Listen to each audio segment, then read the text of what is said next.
writing an entire book on happiness, I was asked to devise the questions that are now being used in large surveys of happiness in the UK, and also to advise the UK government on how to design better behaviour change interventions.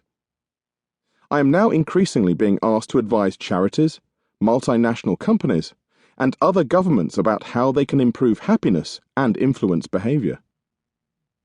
My professional fascination with happiness came about largely by chance. I had spent a decade conducting academic research into how we should measure and value the benefits of healthcare spending.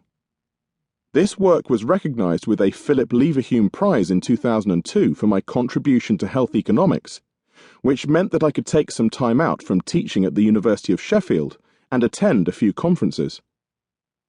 One such conference, on the economics of happiness and held in Milan in March 2003, turned out to be the most significant event of my academic life.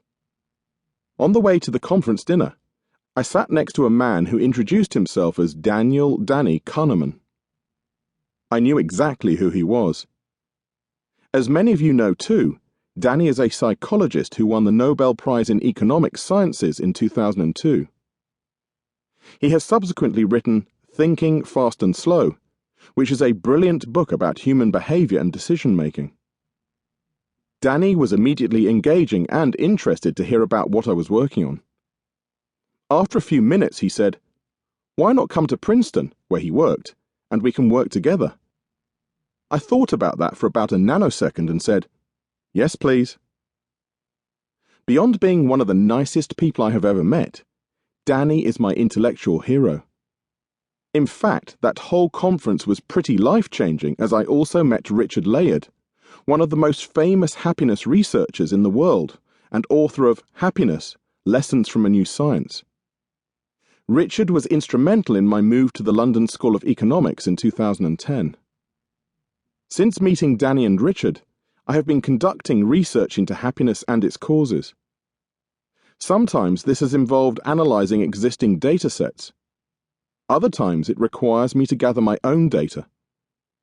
This has quite naturally led to research into understanding human behaviour, using experiments conducted in the lab and in the real world.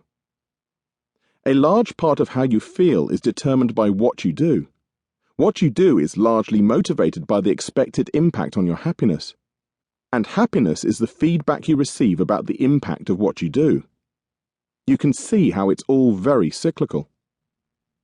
As one of the small number of researchers working on both happiness and behaviour, one of the main aims of this book is to demonstrate the links between these two research fields, and in so doing to bring the latest insights from happiness research and behavioural science to bear directly on the questions of what you are trying to achieve, more happiness, and how you can bring it about by behaving differently. I was trained as an economist, but I am now a professor of behavioural science, which probably gives me more in common with psychologists these days. My research, and now this book, seeks to combine the best bits from these two disciplines. The formal and explicit consideration of costs and benefits from economics alongside the recognition from psychology that our behaviour is heavily influenced by context and situation. I also bring a distinctive personal perspective to the book. My dad had many low or semi-skilled manual jobs over the years, and my mum worked in clerical roles to supplement the family income. I grew up in social housing and attended run-of-the-mill state schools. Money was tight, but not too tight to mention. We did not go on holiday very often, but my parents made sure we were always well fed and wore pretty decent clothes too. Many of my current friends have not attended university, while others have had privileged backgrounds. I therefore continue to have experiences that are different from many of those who write about human happiness and behaviour.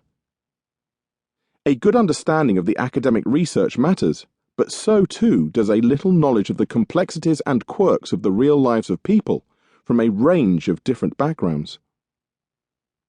As I'm sure you are only too well aware, managing other people's expectations of you is an important skill, and so I won't make any promises to change your life, but I do hope to provide some insights into how you can change what you do. Behavioral science teaches us that what you are told matters.